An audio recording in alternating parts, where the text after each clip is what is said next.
Hi, welcome to Beard in the Kitchen. I'm Paul, I'm your Beard in the Kitchen, and this is the first real Beard in the Kitchen video, the other one that we have up as a pilot. So, it's been a cheeky snow day, so I decided that I was going to make a tasty curry. So, first and foremost, we're going to jump straight in and start getting the chicken ready. So, we want to fry off some dry spices. So, we're going to dry in a frying pan or wok. We're going to dry fry a tablespoon of black peppercorn, a tablespoon of mustard seed, and a tablespoon of cumin seed, and two cardamom pods.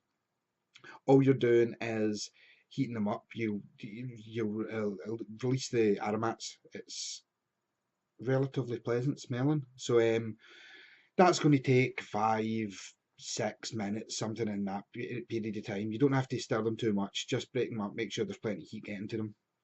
So as I said, it's been a snow day today, so I was cooking a nice curry anyway, so I thought if I'm cooking a nice curry, I would be as well showing you guys my nice curry. We're a little bit ahead of schedule, and this won't be in the cookbook, but I thought you would like the recipe, and I thought it would give me a chance to get something out there.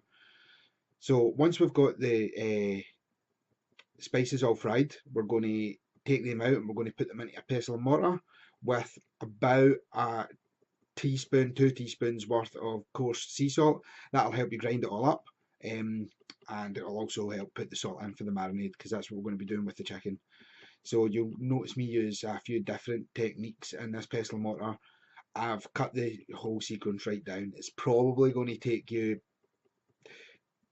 10 minutes if you don't use them that often, a couple of minutes if you do. But yeah, just get it ground down. It doesn't have to be perfect. There can still be some mustard seeds, there can still be some black pepper in there. But once that's done, we'll put that to one side and we'll get some chicken on the go. Now I'm only using 2 chicken breasts here. This is certainly enough for 3 people anyway. But we'll take 2 chicken breasts and we'll just dice it up into relatively small pieces. Then what we want to be doing is putting that into a bowl, and we will be adding a few ingredients now. So we've got 2 tablespoons of turmeric, 2 tablespoons of hot chili powder. We've got half a can of coconut milk there, which is about 200 mils. Um, and we've also got our spice mix from still in the pestle and mortar. So we're just going to bang all of them in together. We'll get the coconut milk in now, and then we'll get this all stirred up. I'm showboating a bit with the coconut milk. But then what you want to do is, because I was doing a video, I didn't use my hands. Usually I would just use my hands to mix this up. But get it all properly mixed. And once it's all mixed together and once the colour's all changed and it looks like all the chicken's covered, you then want to cover it with some cling film and put it in the fridge. Now, I put it in the fridge for 3 hours. In a perfect scenario, you would do this overnight, so you would do this the day before you were going to be cooking the curry. But I only decided at the last minute I was going to be cooking it. So at least 3 hours in the fridge is perfect, and I'll let the chicken take on the flavour. So once that's all mixed in, we'll cover it up, we'll put that away, and then we'll actually start on the curry base 3 hours later.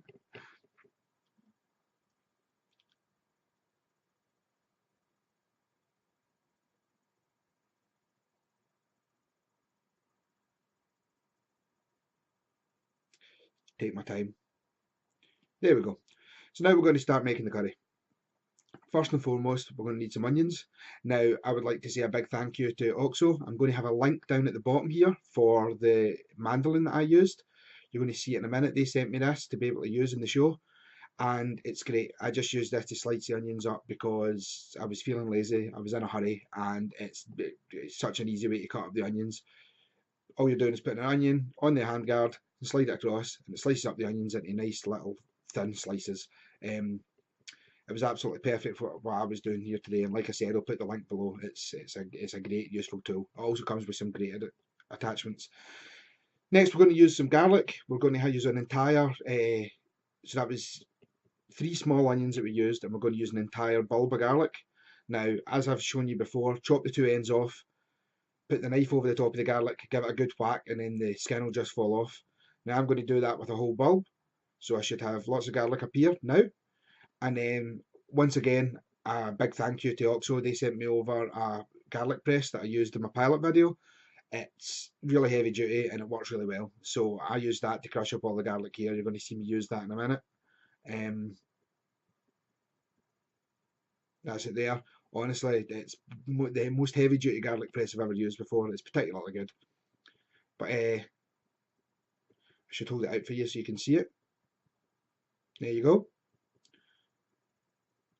It's a beauty. So anyway, that's just get the garlic all crushed up. We'll move that to one side now as well. We'll put that in a little bowl for dishing out later. Off to one side. Now we're going to put some peppers. So we're going to use a green pepper, a red pepper, and an orange pepper. Just cut it up.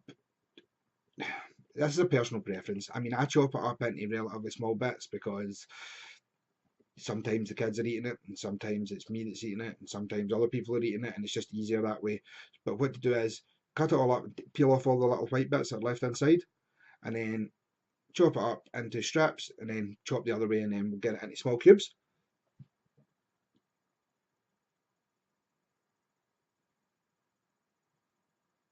Like that. So while we're chopping up the peppers here, another shout out I would like to say is to Braw beard oil. So that's the green, the red, and the orange pepper all sorted. They've sent me my beard oil that keep my beard all nice and shiny, and that's keeping the beard in the kitchen, a shiny beard in the kitchen. So what we've got in there now is that's 2 tablespoons of coconut oil. Now I try and use coconut oil or avocado oil for all my cooking now. I'm trying to get people off using sunflower oil and olive oil. They have a lower smoking temperature, and the smoke is cancerogenic. Do you know what I mean? Like, that's the most basic term, and this is better for you. So I use coconut oil anyway. You can get a big litre of it off Amazon. Again, I'll put the link down below. So what I've done was I've put that on, I've heated the oil up, and I'm now going to add in the chicken from the fridge. So this is 3 hours later. Once all the chicken is in there, we'll cook it off. Now, we just want to be whitening the chicken. We want to be cooking it all, but don't worry about it cooking right through at the present moment. The other thing that you don't really need to worry about is keep stirring it, but don't worry about anything that's sticking in the bottom of the pan. It's not a big issue. In fact, it's better than a big issue. It's the flavour, it's the tasty stuff. That's a pile of flavour in there. So what we'll do is once we know it's all whitened, we'll stir it all up, and as you'll start seeing, it'll start to stick to the bottom of the pan in a minute. And when that starts happening, we know it's just about ready. We'll be putting that in a bowl to one side. That looks about right. So let's get this out now. See, now ignore that stuff that's in the bottom of the pan. It doesn't really matter. Let's now bang in the onions and the garlic that we chopped up before. The onions and the mandolin from Oxo. And now some garlic. Get that in. And let's start getting that stirred up. At this point, I'm also going to put in a heaped teaspoon of brown sugar, soft brown sugar. And that's just to help sweeten up the dish. But yeah, in we go. So we start mixing that up. Now what I'm going to also use is the other half can from the coconut milk, so that we used for the marinade in the chicken. I'm just going to use that periodically to deglaze the pan. Just add a little bit at a time.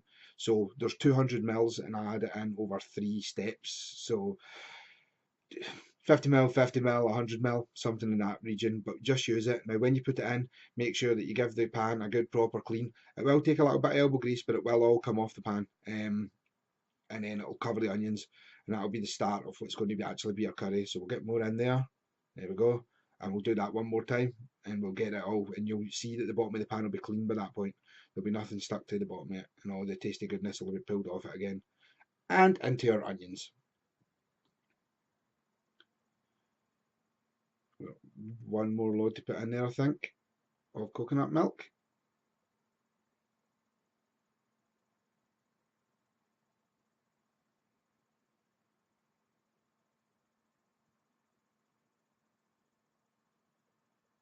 Now this curry tastes very much of turmeric. Yeah, so as I was saying, raw beard oil. So I have a few different bottles. The Arctic Explorer I'm using on a daily basis at the moment, mostly because of the snow. I find it ironic, but it's great. They're a great product, and again, I'll put the links down at the bottom. If you've got a beard, or if you know someone that's got a beard, Braw beard oil is a product to use. It's great, and I've used a few different beard oils. So yeah, so now we've got the onions cooking. We've got the rest of the coconut milk from that one can in, and we've cleaned off the bottom of the pan. Just shortly, we're going to add in the peppers. So we've got the red pepper, the green pepper, and the orange pepper. We'll just bang them all in at the same time. Now, I think.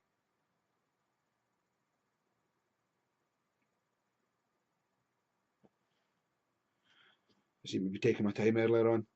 But yeah, we'll get the peppers in. There we go.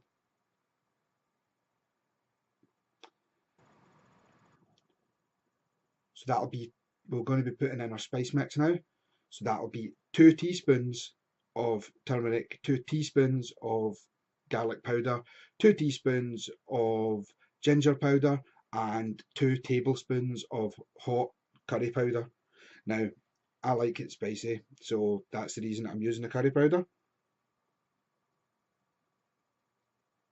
But you can use medium, or you could use a korma powder if you wanted to. But this is a spicy curry. So as I said, that's 2 teaspoons of garlic powder, 2 teaspoons of turmeric, 2 teaspoons of ginger powder, and 2 tablespoons of hot curry powder. Now we're going to cook that off for a couple of minutes, and then we'll get the chicken all back in that we took out.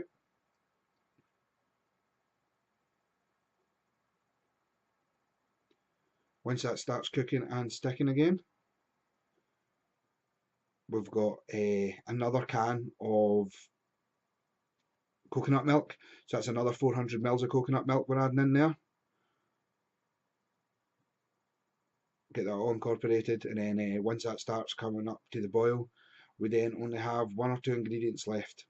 We have, now I use organic set honey. You can use clear honey, but I think you should use set honey for this. To me, it seems to make a difference. It makes a difference to the flavour and consistency.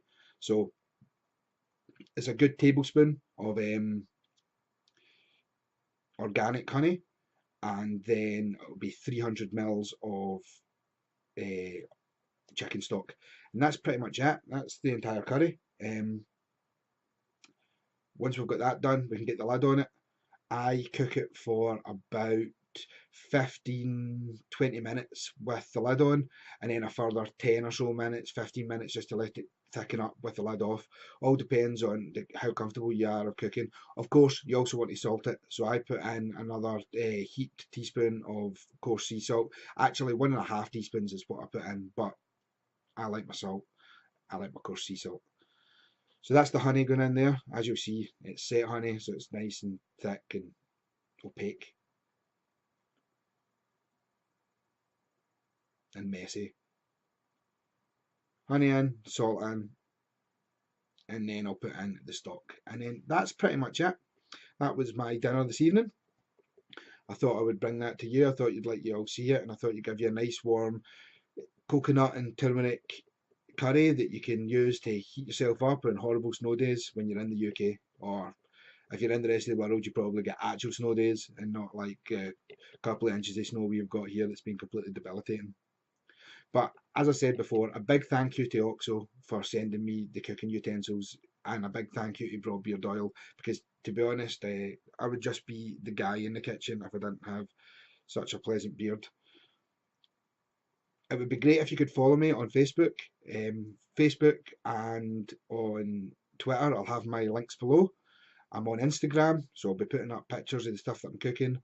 I also have a Patreon at Beard in the Kitchen. If you go to the Patreon, you can sponsor me there. You can essentially give me money to help me moving forward with this. It means I can buy more kitchen equipment, means I can do more stuff, and hopefully, with a perfect scenario, I would be able to do this almost full time. In the coming weeks, I'm going to have my cookbook out. We're going to have a lot more recipes coming up online, and we've got another couple of things that we're working on. So yeah, if you can do that, it would be wonderful. And if you can follow me, and if you could share out my video and let other people see how easy it is to cook. Cooking should be fun. I enjoy cooking. Cooking is tasty. You should always enjoy your food. So anyway, that's all the ingredients in. I'm going to put the lid on it. I'm going to let it simmer. I hope you enjoyed the video. If you do, please like and share and let me know, and send me notifications. Send me an email. bearditk at gmail.com is how you can get a hold of me via email, or you can get a hold of me on Facebook or Twitter. So I'm enjoying this at the moment. I hope you guys are enjoying it too. Thanks very much. Thanks.